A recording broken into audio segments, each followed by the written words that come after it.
Hello guys, അങ്ങനെ രേവതിക്ക് പൂ കെട്ടി കിട്ടിയ കാശിൽ നിന്നും കുറച്ച് ചന്ദ്രമതിക്കും അച്ഛനും അമ്മയ്ക്കൊക്കെ കൊടുക്കണമെന്ന് തീരുമാനിക്കുകയാണ് രേവതി. അങ്ങനെ ഈ കാര്യം രേവതി സച്ചിയോട് പറയുന്നുണ്ട്.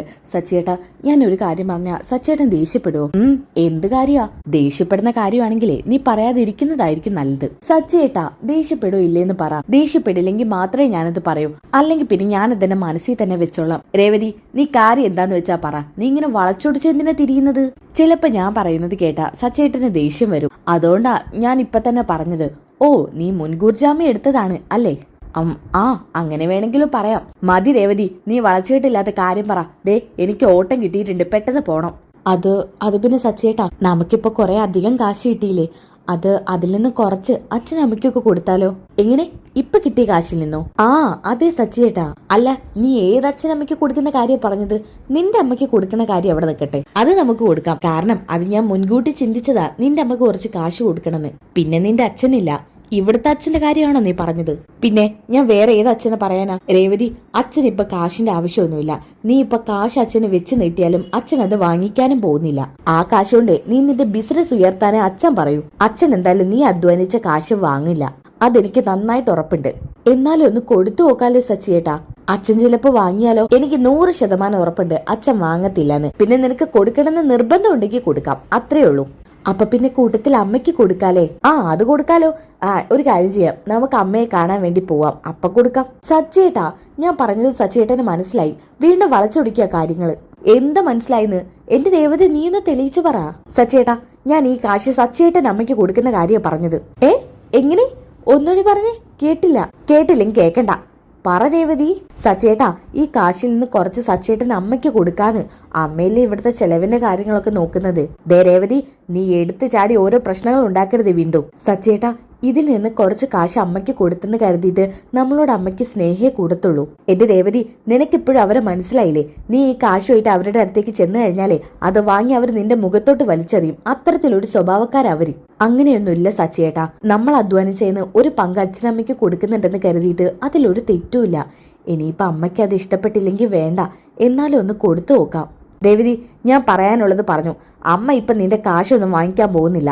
ചിലപ്പോ അവർ നിന്റെ കാശ് വാങ്ങും. എന്തിനാന്നറിയോ? അത് നിന്നോടുള്ള സ്നേഹം കൊണ്ടായിരിക്കില്ല, അവർക്ക് കാശിനോടുള്ള ആർത്തി കൊണ്ടായിരിക്കും. സച്ചേട്ടൻ അമ്മയെ തെറ്റിദ്ധരിച്ച് വെച്ചേക്കുവാ. സച്ചേട്ടനോട് അമ്മയ്ക്ക് ഇഷ്ടമൊക്കെ ഉണ്ട്. ഉണ്ട്. അങ്ങനെ സ്നേഹം ഉണ്ടെന്നേ ഞാൻ പലപ്പോഴും തെറ്റിദ്ധരിച്ചിരുന്നു. പക്ഷെ അതൊക്കെ വെറുതെ രേവതി. അവർ ഒരിക്കൽ പോലും എന്നെ മകനായിട്ട് കണ്ടിട്ടില്ല. കാണും. എപ്പോഴാന്നറിയോ? ഞാൻ വലിയ ബിസിനസ്മാന്, കോടീശ്വരനൊക്കെ ആയി കഴിഞ്ഞാൽ ചിലപ്പോ അവരെന്നെ ഉൾക്കൊണ്ടേക്കാം. എന്നാലും വെറുതെ ഒന്നും അവരെന്നെ സ്നേഹിക്കുമെന്ന് എനിക്ക് തോന്നുന്നില്ല. ഞാൻ പറയേണ്ടത് പറഞ്ഞു. എന്നാലും അവർക്ക് നീ കാശ് കൊടുക്കണ്ടെന്നൊന്നും ഞാൻ പറയില്ല. നീ നിനക്കെന്താ നല്ലത് തോന്നുന്നത് അത് ചെയ്യ്. പിന്നെ എനിക്കൊരു ഓട്ടം കിട്ടിയിട്ടുണ്ട്, ഞാൻ പെട്ടെന്ന് അങ്ങോട്ട് ചെല്ലട്ടെ. കസ്റ്റമേഴ്സ് വെയിറ്റ് ചെയ്യായിരിക്കും. അവർക്ക് ഹോസ്പിറ്റലോ മറ്റോ പോവാനാ. എങ്കിൽ പിന്നെ ചെല്ലു സച്ചിയേട്ടാ. ശരി രേവതി. ഇതും പറഞ്ഞ് സച്ചി അവിടുന്ന് പോകുന്നുണ്ട് കേട്ടോ. അപ്പോൾ തന്നെ രേവതി അലമാരയുടെ അടുത്തോട്ട് നടക്കുന്നുണ്ട്. എന്നിട്ട് അലമാര തുറന്നിട്ട് എടുത്തു വെച്ച കാശിൽ നിന്നും കുറച്ച് കാശ് എടുക്കാണ് അച്ഛനമ്മയ്ക്ക് കൊടുക്കാൻ വേണ്ടിയിട്ട്. അങ്ങനെ ആ കാശ് എടുത്ത് ഡൈനിങ് ഹാളിലേക്ക് വരുന്നുണ്ട്. എല്ലാവരും അവിടെ ചുറ്റില് ഭക്ഷണം കഴിക്കാൻ വേണ്ടി ഇരിക്കുന്നുണ്ട് കേട്ടോ.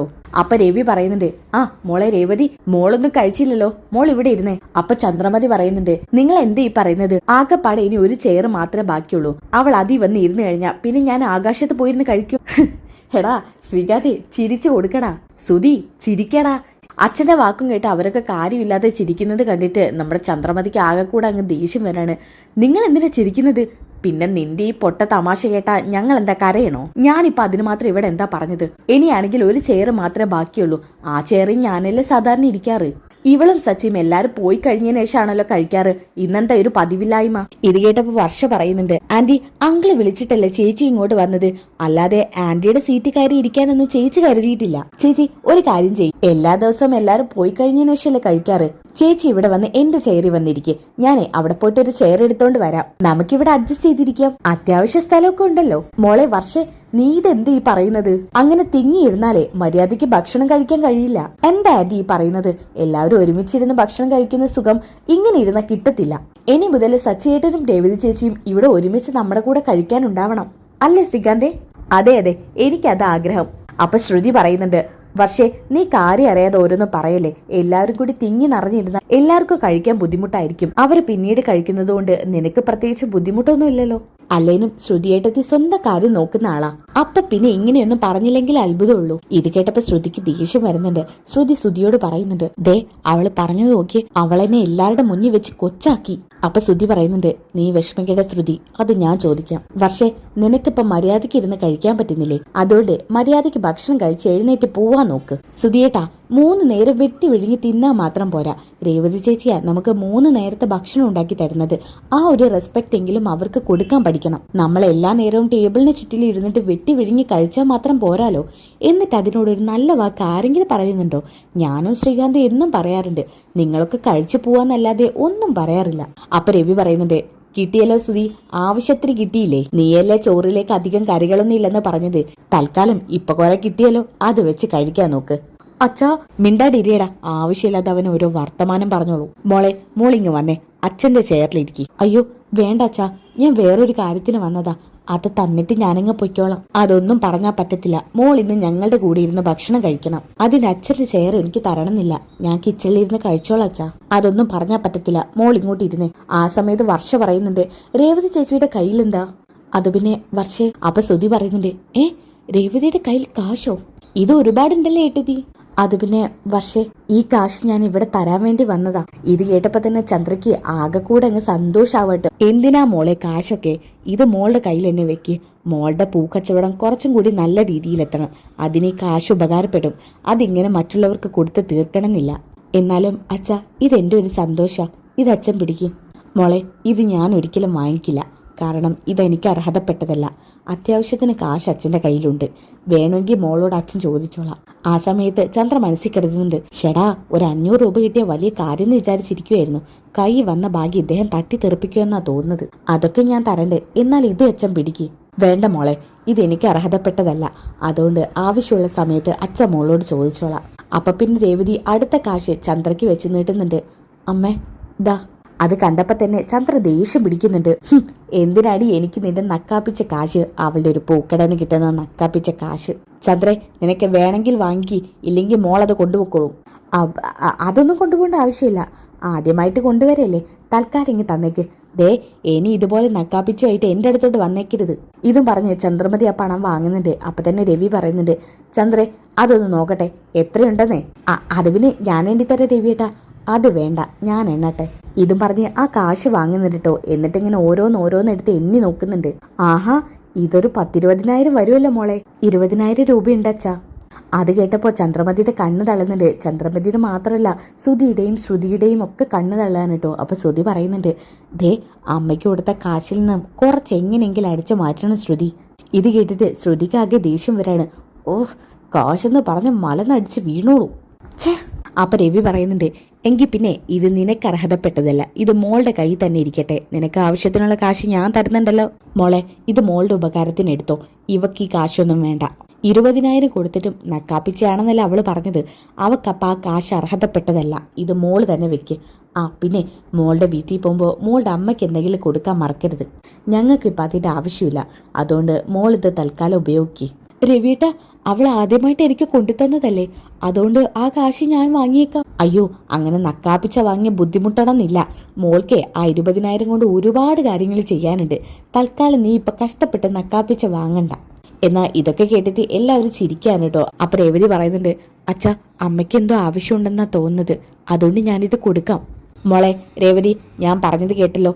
അച്ഛൻ പറഞ്ഞത് അനുസരിക്കുമെങ്കിൽ മോൾ ഈ കാശ് തിരികെ കൊണ്ടുപോകും. മോളെ, നീ ആർക്കെങ്കിലും കാശ് കൊടുക്കുന്നുണ്ടോ? എൻ്റെ അമ്മയ്ക്ക് കുറച്ച് കാശ് കൊടുക്കണമെന്നുണ്ട്. അതെന്തുകൊണ്ടും നല്ലതാണ്.